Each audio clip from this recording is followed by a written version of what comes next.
So you're born in Mexico or Colombia. Forget about worrying over mortgages or drowning in debt because your last name is basically a cheat code for absolute power. Your old man isn't some boring paper pusher. He's a legend and uncrowned king in the same league as Pablo Escobar or El Chapo. The exact second they snip your umbilical cord, you're already richer than 99% of the entire human race.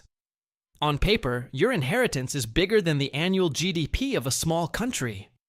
You were born so far ahead in the race that you'd literally have to sprint backward just to find the finish line. But there's one tiny catch: Daddy is either working 24/7 or busy hiding in some dark hole in the ground.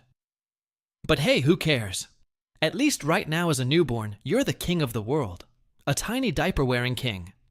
That king of the world high.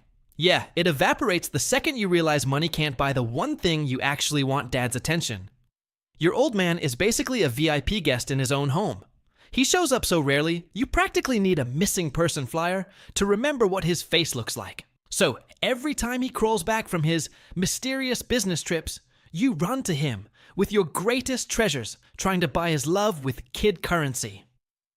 You proudly show him a family drawing or a math test with a fat A+ on it, praying for just a spark of pride in those cold eyes. But the reaction is always the same, and it's brutal.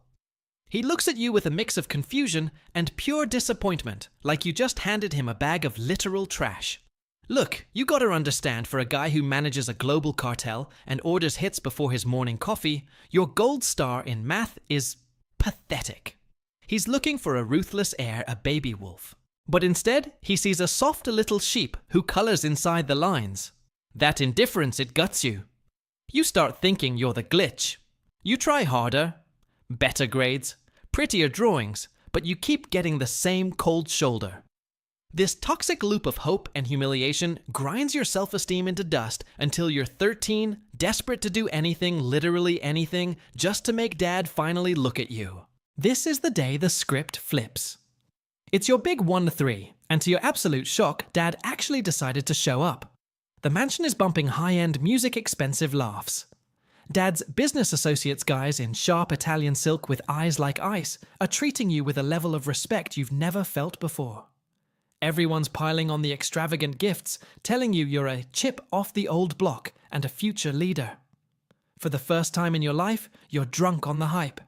You finally feel seen, validated, like you're officially part of the family. You feel like a somebody.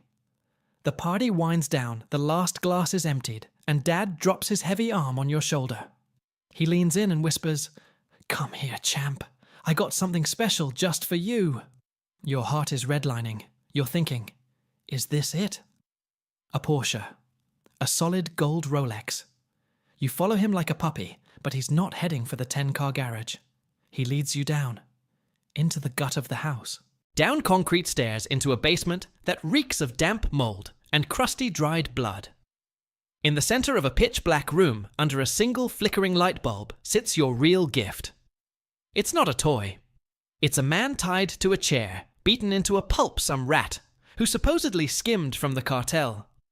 Dad hands you a cold, heavy piece of iron. "Make me proud," he says dead calm. Smoke him. The world stops. Your kid hands, which were expecting a hug, are now holding death. You look at the guy, tears mixing with blood, and you freeze. Your moral compass is screaming bloody murder. You lower the gun. You can't pull the trigger. Dad's smile turns into a sneer of pure, unadulterated disgust. He looks at you like you're a biological glitch. He mutters that you're a waste of space, and walks out, leaving you alone in the dark with nothing but your failure. Just when you thought the party was over, Dad decides it's time for one last game.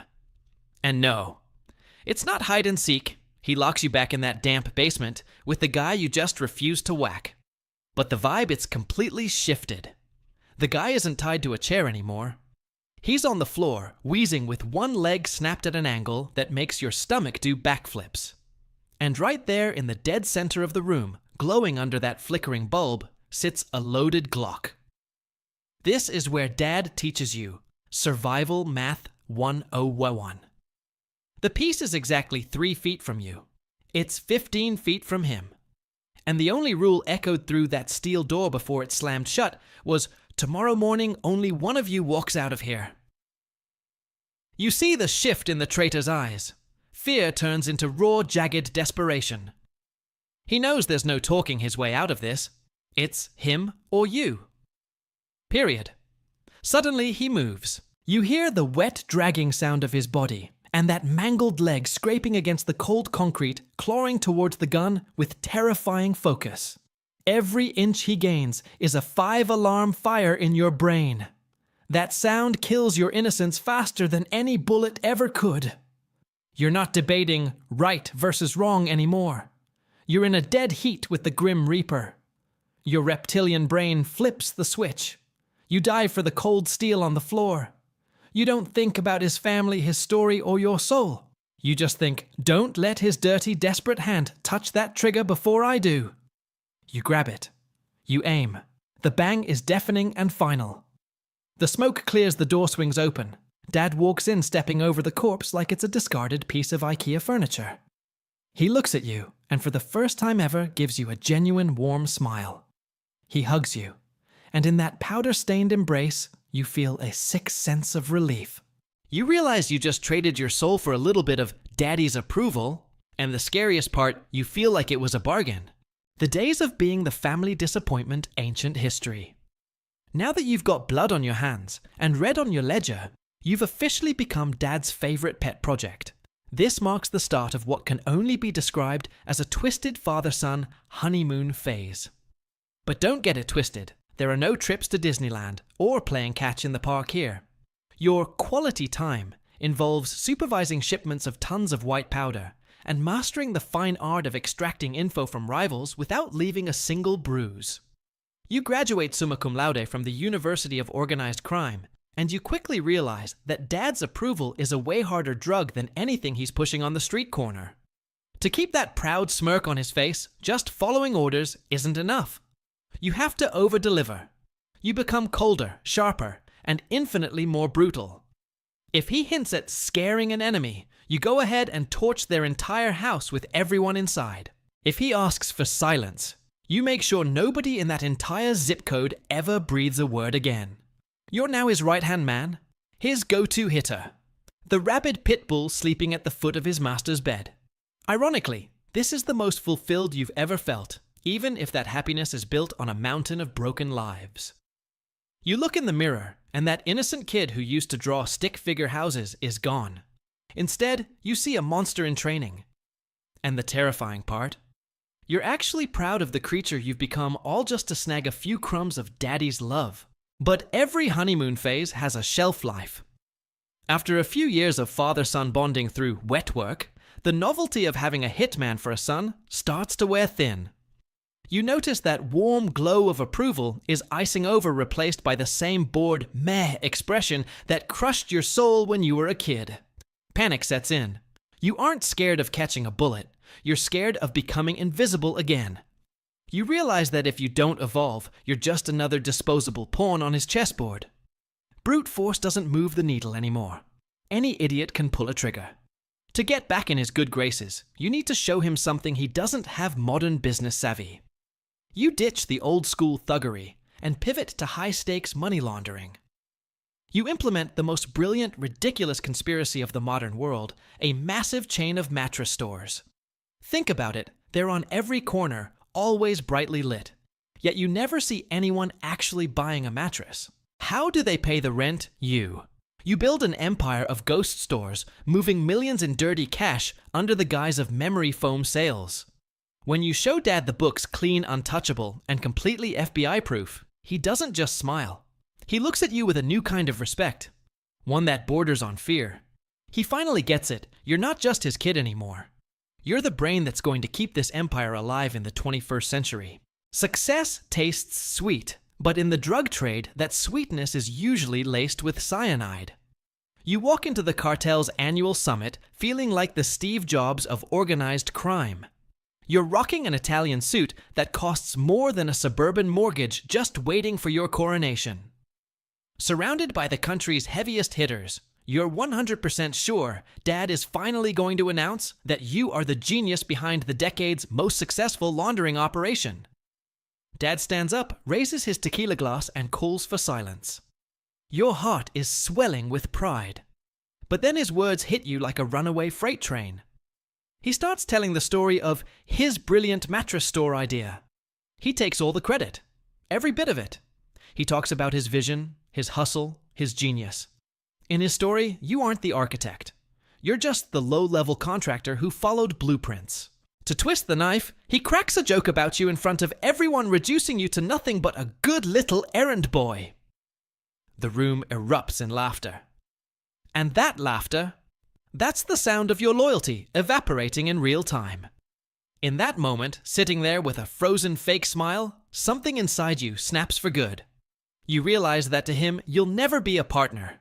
You'll always be a lackey. That lifelong idolization turns into a cold, clinical hatred. You don't want to impress him anymore. You don't want a hug. Now you're just staring at his exposed neck while he drinks, realizing that the only way to get the crown is to take it off his cold, dead head. Patricide doesn't sound like a sin anymore. It sounds like a well-deserved promotion. That public shaming was the final straw. You decide it's time for a hostile corporate takeover. That night, you walk through the mansion hallways toward Dad's office. You don't need to sneak around in the shadows or grease any palms. The elite bodyguard's paranoid guys who'd shoot their own reflection just nod as you pass. They open the door for you, 0 questions asked. Why would they doubt you? You're the prodigal son. The right hand. The literal extension of the boss's will. Dad's biggest blind spot wasn't a lack of security. It was his blind faith in the family first myth. You walk in without knocking. He looks up from his paperwork, probably expecting a sales report or a good night pop. But instead, he's staring down the dark barrel of your piece. The silence in the room is heavy enough to choke on. Remember how your hands shook in that damp basement when you were 13. That kid is dead and buried. Now your pulse is as steady and cold as a marble headstone. You look into the eyes of the man who gave you life and spent years sucking it back out of you with his contempt. No dramatic movie speeches. No soap opera tears. Just one dry final bang. The king is dead. Long live the new king. You sit in his leather chair still warm from his body and kick your boots up on the desk. You've got the empire. You've got absolute power. But as you look at his corpse, the reality sinks in. When you pulled that trigger, you didn't just kill him. You killed the very last scrap of humanity left in you. You've got the world at your feet, but the ground under your $1,000 boots is turning into quicksand. The DEA, the FBI, and Interpol kick off a global manhunt that makes high-octane action movies look like boring nature documentaries. And that's when you learn the first law of criminal physics. When the ship hits the iceberg, the rats don't just bail, they auction off the captain just to secure a seat on the lifeboat. Your ride or die lieutenants, the ones who swore they'd take a bullet for you while slamming back your tequila, are now in a dimly lit room, snitching like crazy, trading your exact GPS coordinates for a plea deal and a reduced sentence. You're all alone in a hollowed-out mansion that reeks of panic and burnt coffee. You've got billions buried in the jungle, but you can't even go on a Starbucks run without a Reaper drone tagging your location. You haven't slept in weeks because closing your eyes is a luxury you can't afford. Then it finally happens. The thunderous crash of a battering ram through your reinforced door. Flashbangs, red laser dots, and guys in tactical gear everywhere. But you don't reach for your piece. You don't get your Scarface blaze of glory moment. Instead, you just drop to your knees and put your hands up. When the cold steel of the cuffs bites into your wrists, you don't feel rage or terror. You feel this weird, overwhelming peace. For the first time in 40 years, you don't have to look over your shoulder. The hunt is over. And ironically, getting busted is the first time you've actually felt free. Ironically, Supermax becomes your sanctuary. You don't feel like some criminal mastermind who outsmarted the system. You just feel the simple, raw comfort of knowing that here, finally, you can eat a meal in peace and sleep without a Glock under your pillow. You feel strangely safe, surrounded by killers and monsters, thinking your war is finally over. Your new celly seems like a total pushover. A scrawny, quiet dude who spends his days buried in books and barely says a word. But in the dead of night, you wake up to rough hands clamping down on your windpipe. As the air leaves your lungs, you hear a whisper dripping with pure, concentrated hate. My father was your 13th birthday present. Your apex predator instinct kicks in instantly. You're a kingpin. You've ended hundreds. You could snap this kid's wrists like toothpicks and keep breathing. You raise your hands to defend yourself, but then under the faint moonlight, you see his eyes. And you freeze. You don't see an enemy. You're looking at a mirror. It's you at 13, shaking with fear, pain, and rage. Suddenly, a memory hits you, that weird, peaceful look on your father's face the day you killed him. You didn't get it then, but now it's crystal clear. He didn't lose. He let you win just to punch his ticket out of this hellhole. You realize this is your exit ramp. You decide you've had enough. You drop your guard. You stop fighting. You accept that this is the perfect twisted ending to your miserable life. Your cellmate watches you take your final breath, completely haunted by the serene smile left on your dead face. The cycle is closed for you, but for him, the timer just started. So let me ask you, who do you think is going to be the next big boss? That's all for today. I'll be making more videos like this. Hit subscribe to stay tuned.